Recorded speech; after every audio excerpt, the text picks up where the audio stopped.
Bienvenue sur la web radio de l'Archipop MJC Dapt et ses environs. Bonjour à toutes et à tous, bienvenue sur la web radio de l'Archipop MJC Dapt et ses environs. Je suis Audrey du blog Ode à mon cœur et comme mercredi dernier, je vais continuer ma lecture du livre Retour à l'état sauvage, livre 1 du cycle 1 de la guerre des clans, écrit par Erin Hunter aux éditions Pocket Jeunesse, PKJ. Bonne écoute! Chapitre 3. Ce matin-là, tandis que Rusty se remettait des aventures de la nuit, le rêve de la souris lui revint, encore plus vif qu'avant. Libéré de son collier, il poursuivait le timide animal au clair de lune. Mais cette fois, il sentait qu'on l'épiait. Il vit des dizaines d'yeux jaunes briller dans la pénombre. Les chats sauvages avaient pénétré dans le monde de ses rêves.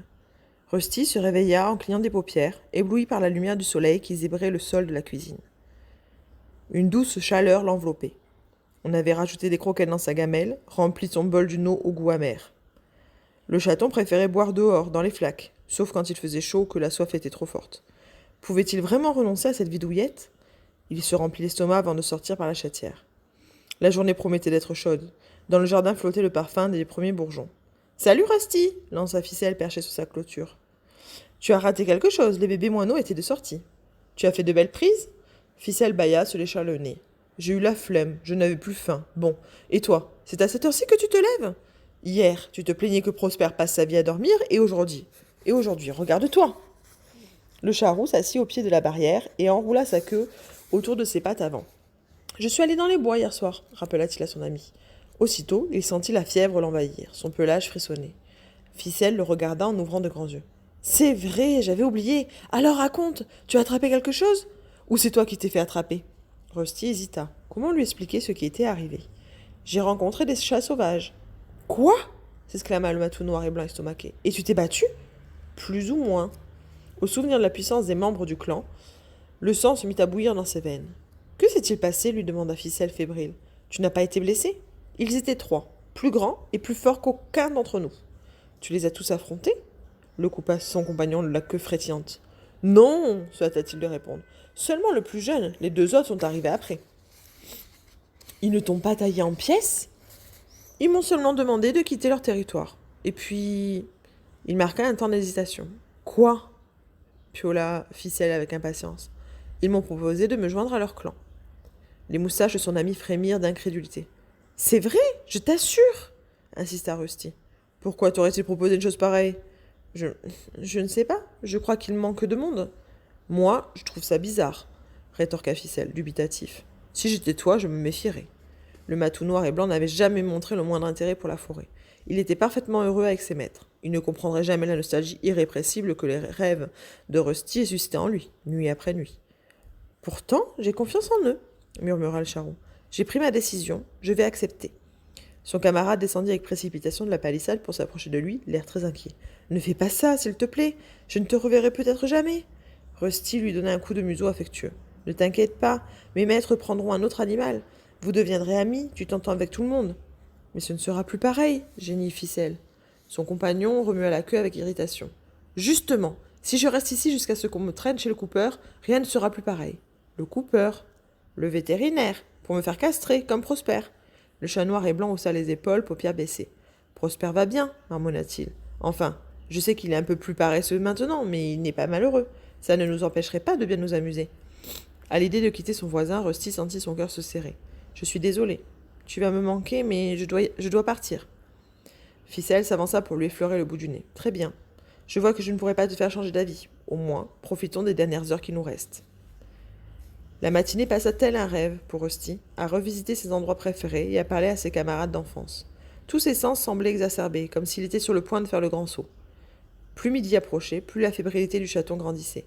Les menus potins de ses amis n'étaient plus qu'un lointain murmure, son attention était fixée sur les brutes de la forêt. Pour la dernière fois, il sauta de la clôture de son jardin pour se glisser à pas de loup, entre les arbres. Il avait fait ses adieux à Ficelle. Seul le bois et ses habitants comptaient, à présent. Assis, il huma l'air près de l'endroit où il avait rencontré les chats sauvages. Il faisait bon à l'ombre des grands arbres. De loin en loin, le soleil pénétrait par un trou dans le feuillage et venait éclairer le sol. Les mêmes odeurs que la veille chatouillèrent ses narines, mais impossible de dire si elles étaient récentes. Il leva la tête et renifla, hésitant. « Tu as beaucoup à apprendre, meula une voix grave. Même le plus jeune des petits du clan sait quand un autre animal approche. Rusty vit une paire d'yeux verts scintiller sous un taillis de ronces. Il reconnaissait ce parfum maintenant. C'était Cœur de Lion. « Saurais-tu me dire si je suis seul ?» lui demanda le félin en s'avançant dans la lumière. Le charroux s'empressa de flairer autour de lui. Il sentait encore la trace d'étoiles bleues et de nuages gris, mais plus ténue que cette nuit-là. « Cette fois-ci, les deux autres ne sont pas avec toi, » murmura-t-il avec une hésitation. « Exact. Cependant, je ne suis pas seul. » Rusty se raidit quand un second animal entra dans la clairière. « Voici Tornade Blanche, c'est un des vétérans du clan. » Il sentit son échine se hérisser sous l'effet de la peur. Était-ce un piège ? Le chasseur aux muscles noueux vint se planter devant lui. Il avait une épaisse robe blanche, immaculée, et des yeux jaunes étincelants, de la couleur du sable au soleil. Les oreilles couchées en arrière, le chaton se prépara au combat. « Calme-toi, avant que l'odeur de ta peur n'attire l'attention, » gronda Cœur de Lion. « Nous sommes simplement là pour t'emmener au camp. » Rusty, qui osait à peine respirer, ne fit pas un mouvement lorsque Tornade Blanche tendit le cou pour le flairer avec curiosité. « Enchanté, » murmura le félin blanc. « J'ai beaucoup entendu parler de toi. » Le rouquin inclina la tête en guise de salut. « Venez, nous poursuivrons cette conversation au camp, » décréta Cœur de Lion. Et aussitôt, les guerriers bondirent dans les broussailles.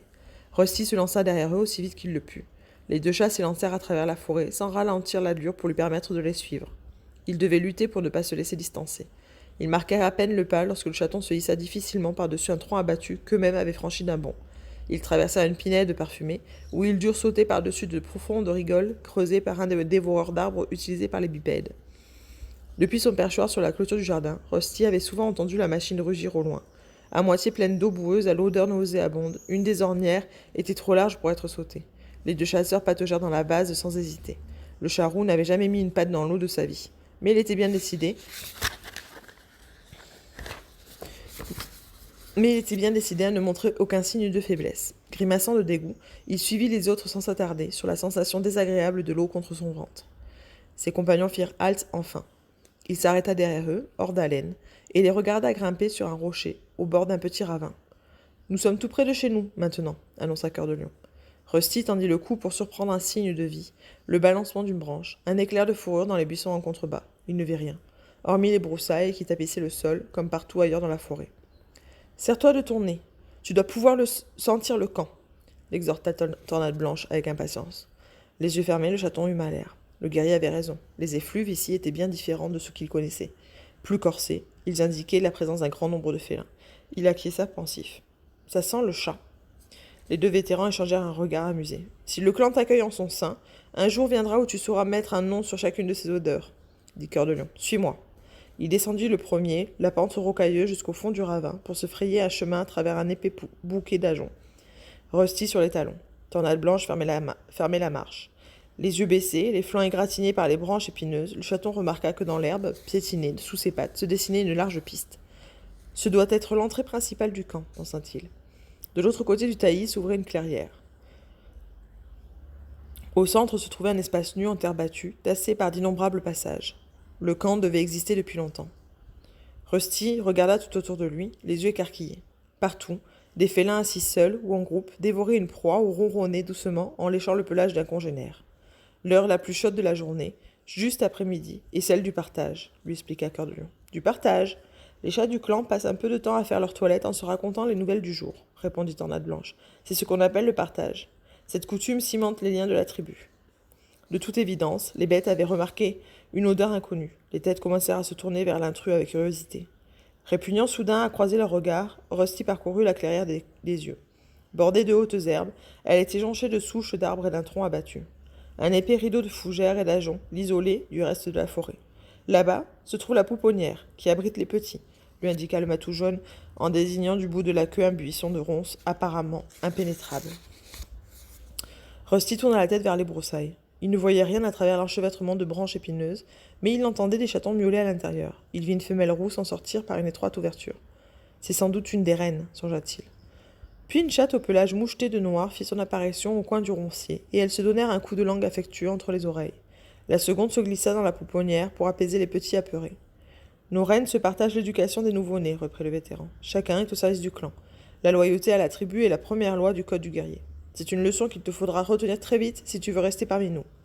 Voilà Étoile Bleue, annonça son compagnon en humant l'air.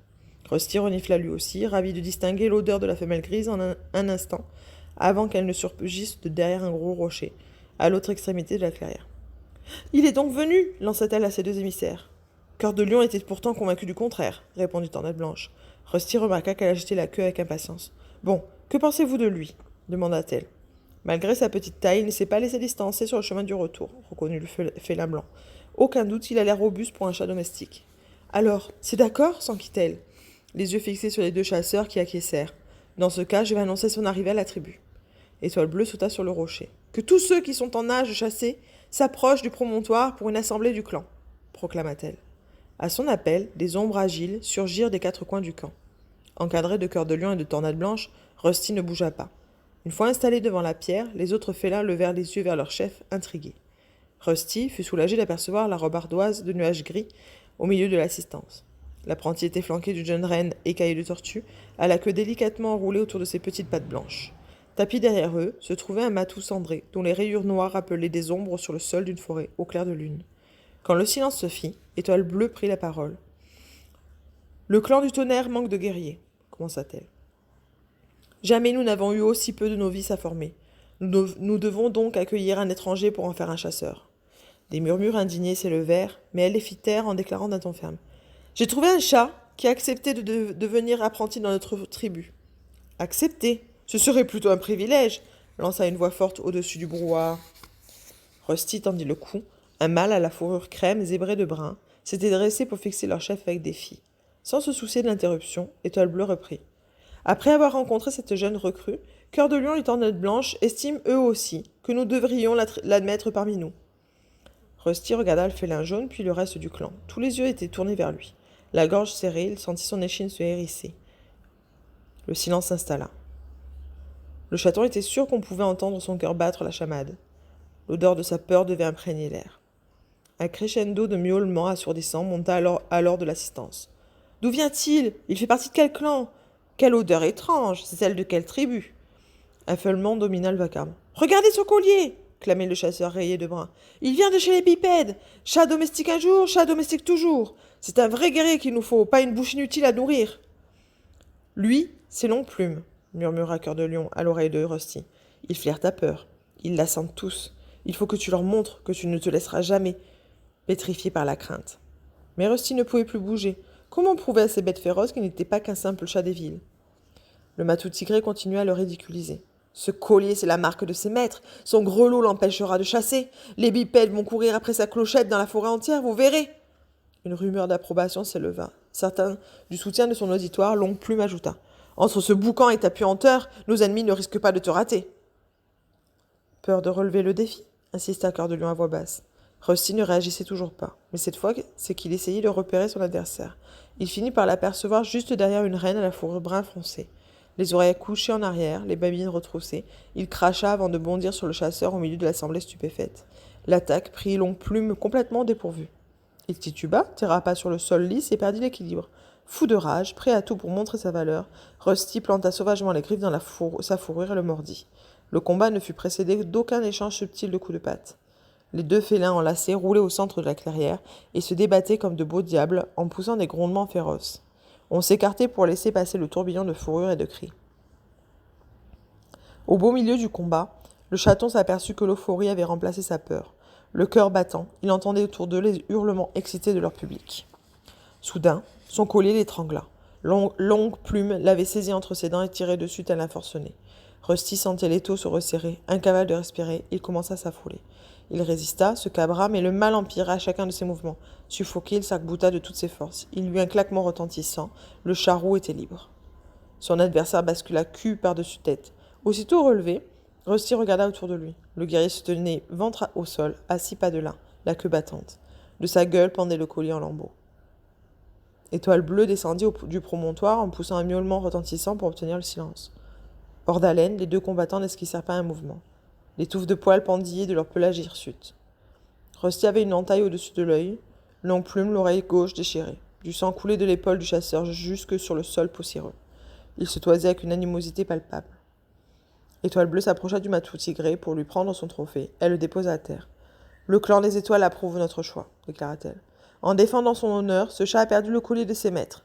Il est désormais libre de se joindre à nous en tant que novice. » Rusty accepta d'un signe de tête solennel, se leva et s'avança dans la lumière. Sa robe rousse sembla s'embraser. Fièrement dressé sur ses pattes, la queue droite mais souple, il balaya l'assemblée du regard.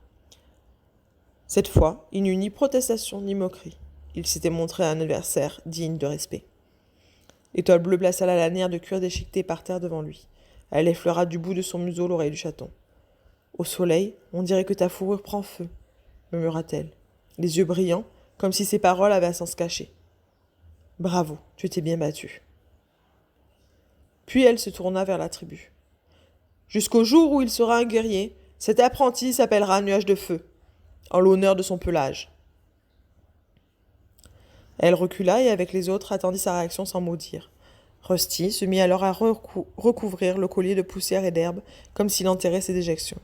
Après avoir poussé un grognement, Longue Plume s'éloigna clopin-clopant vers un recoin abrité du soleil. Par petits groupes, les félins se lancèrent dans des discussions animées. La voix amicale du jeune matou cendré s'éleva derrière Rusty. « Bravo, Nuage de Feu !»« Nuage de Feu !» Un frisson de fierté courut le long de l'échine du chaton. Il salua son nouvel ami d'un coup de langue affectueux. « Beau combat, reprit le novice, en particulier pour un chat domestique. Longue Plume est un guerrier. Même s'il n'a fini son entraînement qu'il y a 2 lunes, avec la balafre que tu lui as faite à l'oreille, il ne risque pas de t'oublier de sitôt, tu ne l'as pas raté. Merci. En tout cas, il s'est bien défendu. » Rusty se lécha une patte avant, puis entreprit de nettoyer la profonde entaille sur son front. Pendant sa toilette, il entendit répéter son nouveau nom au milieu du brouhaha. « Nuage de Feu ! Salut, Nuage de Feu ! Bienvenue à toi !»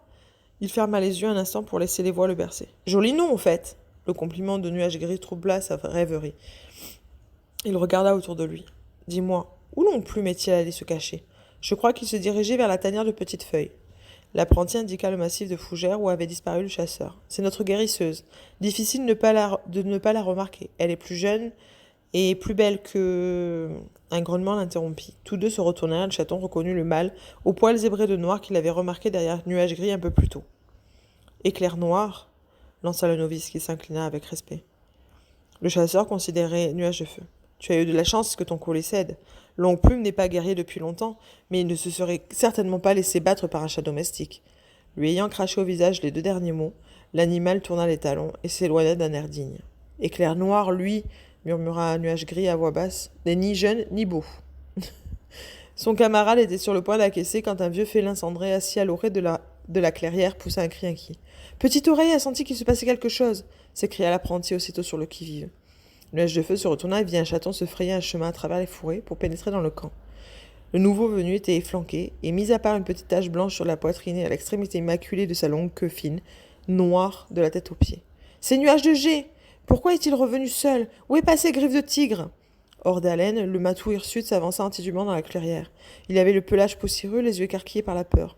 Plusieurs chasseurs se précipitèrent à sa rencontre. « Qui est-ce » chuchota le chat domestique. « L'apprenti de Griffe de Tigre. Ils sont partis à l'aube avec Plume Rousse espionner le clan de la rivière, les Vénards. »« Plume Rousse » répéta Nuage de Feu, qui perdait le fil avec tous ces noms. « Le lieutenant d'Étoile Bleue. Mais pourquoi Nuage de G revient-il donc seul ?» Leur chef s'approchait, ils tendirent l'oreille. « Nuage de G ?»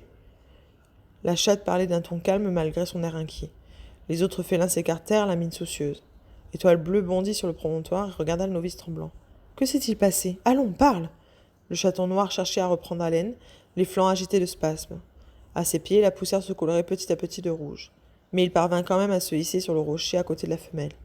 Il se tourna vers la marée de visages fiévreux qui l'entourait et trouva assez de souffle pour déclarer « Plume Rousse est mort. »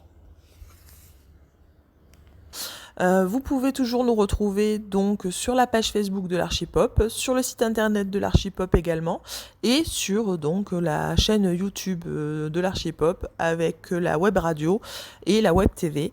Et vous pouvez aussi me retrouver sur mon blog Ode à mon cœur. Je vous dis à la semaine prochaine.